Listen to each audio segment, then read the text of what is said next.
자, 초등학교 5학년, 6학년 친구들 이 앞에 다 모이셨나요? 자, 지금부터 선생님이 지난 강의에서 배웠던 대로 우리 그 서술형 문제를 어떻게 하면 제대로 서술하는지, 그리고 그 서술 방법으로 하면 만점 받을 수 있는지 우리 친구들 다 학습을 했으니까 그것을 토대로 해서 오늘은 실전 문제들, 대표 예제 문제들을 만나보도록 하겠습니다.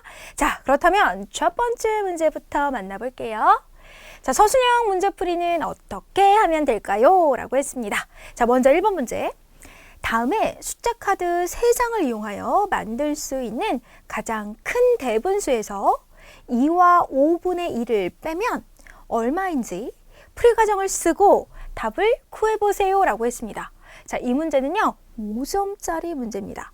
자, 수카드가 지금 바로 3, 8, 9 이렇게 3장이 있는데, 자, 이 숫자 카드 3장을 이용해서 만들 수 있는 가장 큰 대분수를 구하고, 그리고 나서 다시 2와 5분의 1을 뺐을 때 결과가 얼마냐? 이것이 바로 우리가 구해야 되는 것입니다. 자, 지난 시간에도 얘기했지만 우리 서술형 문제를 풀 때 구하려고 하는 것이 무엇인지 이거 매우 중요하다고 했죠? 그걸 먼저 알아야지만 우리가 제대로 서술할 수 있습니다. 자, 그리고 우리가 이렇게 서술할 때 사용할 수 있는 조건이 무엇인지를 먼저 꼼꼼하게 살펴보는 거죠. 그리고 어떤 공식, 그리고 어떤 개념을 토대로 해서 식을 쓰면 되는지 빨리 여러분들 머릿속으로 탁탁탁탁 정리 한번 해보십시오. 자, 하셨나요? 자, 그렇다면 선생님이 지금부터 바로 5점짜리에 해당하는 퍼펙트한 서술형 답안지를 짜자잔 이렇게 보여드리도록 하겠습니다. 자, 풀이 과정 한번 살펴볼까요? 자, 우선은 숫자 카드가 지금 3장이고 그 3장이 3, 8, 9였어요. 그쵸? 3, 8, 9에 세 숫자로 가장 큰 대분수로 만들려면 자연수 부분을 가장 큰 수인 9를 이용해야 됩니다. 라고 우선 내가 대분수, 가장 큰 대분수를 구할 때 어떻게 그 분수로 나타낼 수 있는지 그 부분을 근거를 제시해서 지금 설명해 주고 있어요. 자, 그리고 조건이 대분수이므로 분수 부분은 8분의 3과 같이 진분수여야 되겠죠. 우리가 대분수 그러면 자연수 부분 더하기 진분수로 표현이 되어야 되니까 그래서 그 부분을 설명을 했고요. 그렇기 때문에 가장 큰 대분수는 9와 8분의 3이다라고 딱 이렇게 썼습니다. 아주 잘했죠. 그러니까 이게 무조건 나와줘야 돼요. 자, 그리고 나서 따라서 마무리, 그죠? 따라서 이 분수로 주어진 조건에 따라 계산을 하면, 왜? 여기에서는 가장 큰 대분수를 구해라 라는 것이 아니라 그 가장 큰 대분수에서요 2와 5분의 1을 뺐을 때 얼마냐 이걸 물었습니다. 자, 그렇기 때문에 반드시 이 분수로 주어진 조건에 따라 계산을 하면 이게 들어가는 거죠. 그래서 방금 전에 내가 구한 가장 큰 대분수 9와 8분의 3에서 2와 5분의 1을 빼는 식을 딱 썼고요. 자, 이것을 계산하는 과정도 써주셔야 돼요. 봤더니요, 에휴, 분모가 다르네요. 그럼 그냥 계산하기가 어렵죠. 자, 그렇다면 우리 친구들은 통분을 이용해서, 그죠? 공통분모 만들어 주시고 계산하는 것도 쫙 써주시는 거예요. 자, 그러고 나서 그 결과가 6과 40분의 39가 되는 것을 알 수가 있었습니다. 자, 그래서 우리가 이렇게 풀이 과정을 썼고요. 맨 마지막에 정답 6과 40분의 39라고 이렇게 쓰면 완벽하게 5점을 받는다라는 것 우리 또 확인할 수가 있었습니다. 자, 이렇게 쓰면 완벽하게 5점인 거 알겠죠? 근데 또 우리가 막상 시험지를 받고 서술을 하다 보면 빼먹는 거 생기죠. 자, 그렇다면 또 친구들은 어떻게 이 문제를 서술했는지 지금부터 한번 보도록 하겠습니다. 자, 먼저 첫 번째 친구 보도록 하겠습니다. 자, 이 친구는요 이렇게 서술을 했어요. 가장 큰 대분수는 9와 8분의 3이다. 가장 큰 대분수를 구하긴 했어요. 근데 선생님이 아까 되게 강조했던 부분이 있었는데 앞에 가장 큰 대분수가 왜 9와 8분의 3인지 그 근거를 제시하는 문장이 있어야 됩니다. 없네, 없어. 그러면 이 친구는 5점을 다 받지는 못했을 겁니다. 에휴, 아깝네요. 보세요. 가장 큰 대분수가 무엇인지 썼다면 이 친구는 구하는 방법을 아는 거예요. 아는데 못 쓴 거야. 너무 속상한 거죠. 그러니까 아무튼 가장 큰 대분수가 무엇인지 썼고요. 그리고 문제에서 원하는 대로 그 가장 큰 대분수에서 2와 5분의 1을 뺀 결과, 그쵸? 그것을 여러분들 쫙 하고 썼습니다. 그래서 6과 40분의 39다 라고 이제 결론을 냈어요. 자, 그렇다면 이 친구는 앞에서 이 가장 큰 대분수가 왜 이렇게 되는지 그 부분을 근거를 제시하지 않았잖아요. 자, 그렇기 때문에 아마도 감점을 받았을 텐데 이 5점짜리 문제를 그래서 3점을 확보했습니다. 2점을 감점 받았다라고 할 수가 있어요. 진짜 아깝습니다. 그죠? 자, 이제 그러면 두 번째 친구 한번 보도록 할까요? 어머머, 이 친구는요. 뭐야? 과정이 없어. 그리고 과정이 없네. 뭐만 썼습니까? 가장 큰 대분수가 무엇인지도 쓰지 않았고요. 그런데 결과적으로 답은 맞았네. 그러니까 딱 틀렸다라고도 할 수도 없어요. 그죠? 자, 가장 큰 대분수가 9와 8분의 3인 거 얘도 알아. 왜? 식에 쓰여져 있잖아요. 그러니까 이 친구는 내가 알고 있어서 풀었어 라고 당당히 썼지만 얘는 분명히 서술형 문제이기 때문에 가장 큰 분수 9와 8분의 3이 반드시 서술이 되어져 있어야 되는데 그 부분이 없습니다. 그래서 아마도 이 친구보다 더 점수가 깎였을 거예요. 그죠? 자, 따라서 이 친구는요. 이 문제가 5점짜리 문제였는데 2점밖에 못 받았습니다. 그죠? 애석하면 이 친구도 안다니까요. 알잖아. 가장 큰 대분수 아니까 그래 썼잖아요. 근데 2점밖에 못 받았어요. 정답이 맞았음에도 불구하고요. 자, 이제 그럼 마지막 세 번째 친구 답안지를 한번 볼까요? 자, 봤습니다. 자연수 부분을 가장 큰 수인 9, 분수인 부분은 8분의 3과 같이 진분수이어야 하므로 가장 큰 대분수는 9와 8분의 3입니다. 오! 이 친구는요. 가장 큰 대분수가 왜 9와 8분의 3인지 근거를 아주 완벽하게 제시했습니다. 오케이. 좋은데요? 이 친구 점수 좋을 것 같은데? 자, 그래서 이제 쫙 봤더니 따라서 하고 나서 가장 큰 대분수 구했고 거기서 2와 5분의 1을 뺐네. 그래서 이제 딱 정답을 구하는데 어머머머 봤더니 지금 보세요. 아유, 등호도 이렇게 두 번 썼어요. 또 막 급하게 썼나 봐.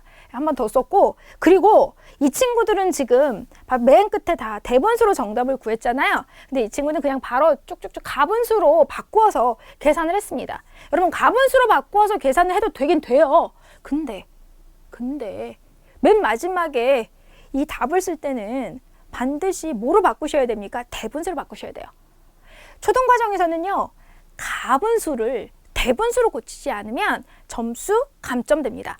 아셨죠? 그래서 이 친구는 이 앞에서는 너무 진짜 퍼펙트하게 굉장히 잘 서술을 했는데 뒤에 가서 이 부분에서 실수를 좀 했습니다. 자, 그렇기 때문에 이 친구는요. 아마도 이게 5점짜리 문제긴 하지만 감점을 받았을 것 같아. 얼마나 감점을 받았는가 했더니 그래도 1점 감점을 받았어요. 왜냐하면 정답이 틀린 건 아니잖아. 다만 내가 여기서 뭘 안 했어? 대분수를 안 고쳤기 때문에 선생님께서 1점을 감점을 했습니다. 사실 이 친구도요. 막 이렇게 써서 내고 나면 자기가 이거를 두 번 썼는지도 모르고 얘를 내가 대분수로 왜 못 고쳤는지 그거를 그 상황에서는 몰라요. 근데 이제 딱 점수가 나왔을 때 다 맞은 줄 알았는데 나 4점이래. 그럼 그때부터 억울한 거지. 근데 이제 다시는 그러지 말아야겠다라고 고개 끄덕끄덕하고 여러분들 다짐하시면 되는 거예요. 자, 이렇게 해서 친구들은 어떻게 풀었는지 또 문제를 보았는데요. 우리 한 문제 더 볼까요? 자, 두 번째 문제입니다. 대견의 집에서 할머니 댁까지의 거리는 12와 4분의 1km입니다. 자동차로 10분에 2와 20분에 9km씩 간다고 하면 집을 출발한 지 몇 분 후에 할머니 댁에 도착할 수 있는지 풀이 과정을 쓰고 답을 구해보세요 라고 했어요. 지금 이 문제는요. 4점짜리 문제입니다. 좋아. 그럼 내가 구하고자 하는 것이 무엇인가 봤더니 집을 출발한 지 몇 분 후에 할머니 댁에 도착할 수 있는지 이게 지금 내가 그러니까 구해야 되는 거예요. 그죠? 그리고 내가 이 문제를 풀 때 사용할 수 있는 조건이 뭔지 다 봤어요. 그랬더니 여기 문장 안에 있네요. 그렇다면 자, 이 조건들을 가지고 내가 어떻게 식을 세우고 또 서술을 했는지 만점짜리, 즉 4점짜리 완벽한 해설지 지금부터 보도록 하겠습니다. 짜자잔! 이렇게 쓰면 완벽하게 4점을 다 확보할 수가 있는데요. 자, 볼게요. 자, 우선 지금 대근의 집에서 할머니 댁까지의 거리가 12와 4분의 1km인데 자, 요것을 지금 10분에 자동차로 이만큼을 간다고 했기 때문에 지금 이 할머니 댁까지의 거리를 10분에 간 거리로 이렇게 나누었어요. 그랬더니 5가 나왔어. 근데 만약에 그냥 이렇게씩만 쓰면 이거 완전 틀리는데요. 뒤에 얘가 왜 이렇게 나왔는지 여기에 설명을 했습니다. 볼게요. 자, 이것을 계산하면 5이므로 대근의 집에서 할머니 댁까지의 거리는 자동차로 10분 동안에 갈 수 있는 거리의 5배입니다 라고 내가 이것을 계산한 근거를 여기에서 알려줬어요. 그래서 얘를 내가 이렇게 나누었더니 어차피 지금 얘가 10분 동안에 자동차가 가는 거리였어요. 그래서 그래서 대군의 집에서 할머니 댁까지의 거리는 자동차로 10분 동안에 갈 수 있는 거리의 5배다라는 것을 구했고, 따라서 우리 출발한 지 몇 분 후에 50분 후에 도착할 수 있다는 것을 알 수 있습니다. 왜냐? 얘가 뭐죠? 10분 동안에 갈 수 있는 거리였거든요. 근데 그거의 5배니까 5배. 오케이. 그래서 10 곱하기 5를 해서 50분 후에 얘가 도착할 수 있다라고 하는 것을 이렇게 서술을 했다라고 할 수 있어요.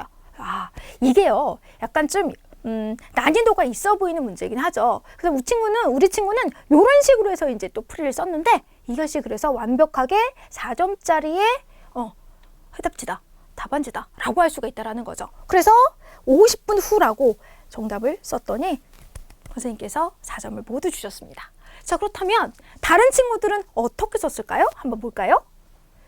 자, 우선은 첫 번째 친구 보도록 하겠습니다. 이 친구는요, 말 그대로 지금 그냥 바로 그 거리를 나눈 것밖에 안 주어져 있어요. 근데 사실 이거 맨 밑에 요 아래에 근거가 안 나오면 얘가 5가 됐다라고 하는 거, 이걸 도대체 어떻게 사용을 해야 되는지 알 수가 없어요.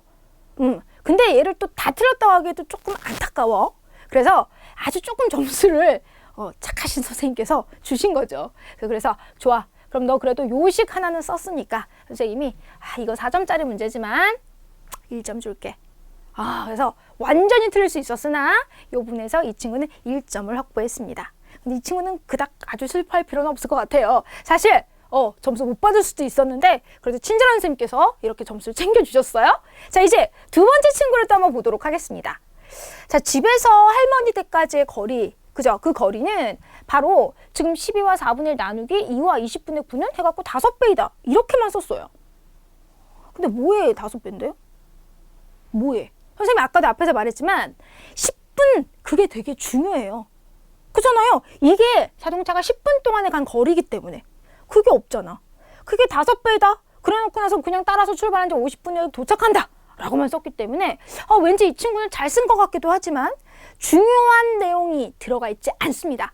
그래서 이 친구도요, 4점짜리지만 감점을 받아서 2점을 확보했어요. 됐죠? 자, 그리고 마지막 세 번째 친구는요, 이렇게 썼어요. 풀이 과정이 좀 달라 보이는데요. 이 친구는 어떻게 썼는가? 자, 우선은요, 1분 동안에 가는 거리를 구했습니다. 그래서 10분 동안에 가는 거리가 2와 20분의 9였잖아요. 그래서 2와 20분의 9를 내가 그러면 10분 동안에 가는 거리로 한번 나눠볼 거야 라고 해서 이것을 10으로 나누었습니다. 그래서 이 자동차가 1분 동안에 가는 거리를 구했어요. 그랬더니 200분의 49예요. 어머머, 근데 애석하게 단위 안 썼어. 단위, 왜 단위가 없어요? 그죠? 얘는요, 1분 동안 가는 거리를 구했단 말이야. 그러니까 여기는 단위를 써주셔야 돼요. 거기서 감점 받았을 것 같아요. 여기까지는 그래도 식은 잘 썼고요. 그런 다음 할머니네까지 그 거리가 12와 4분의 1km였으니까 요 거리를 1분 동안에 가는 거리로 나누어주면 시간 나오잖아요. 그래서 여기까지도 맞았어요. 그래갖고 계산 엄청 잘했고요. 틀리지 않고 50분입니다까지 썼습니다. 비록 우리 원래의 그 서술 답안지에 있던 대로 이 친구가 식을 세우진 않았지만 이 친구의 식은 틀린 것이 아니에요. 그렇기 때문에 다 맞아서 원래 4점을 확보할 수 있었는데 어디에 쓰실 수 있습니까? 단위 안 썼어. 그래서 이 친구는 아마도 1점 정도 감점을 받아서 3점을 챙기지 않았을까, 이렇게 생각이 되어집니다. 자, 이렇게 해서요, 또 우리 친구들이 서술형 문제들을 굉장히 이제 만점을 받고 싶은 마음에 열심히 썼음에도 불구하고 실수를 해서, 그쵸? 어느 일부분을 쓰지 않아서 아쉽게도 완벽하게 점수는 받지 못했습니다. 그러나 이 친구들 다음번에 이런 문제가 나왔을 때 안 틀리면 되는 거겠죠? 자, 그래서 이제 우리 친구들도 이러한 실수를 하지 말아야겠다라고 이렇게 선생님하고 이 영상을 보면서 여러분들 다짐을 했으면 좋겠습니다.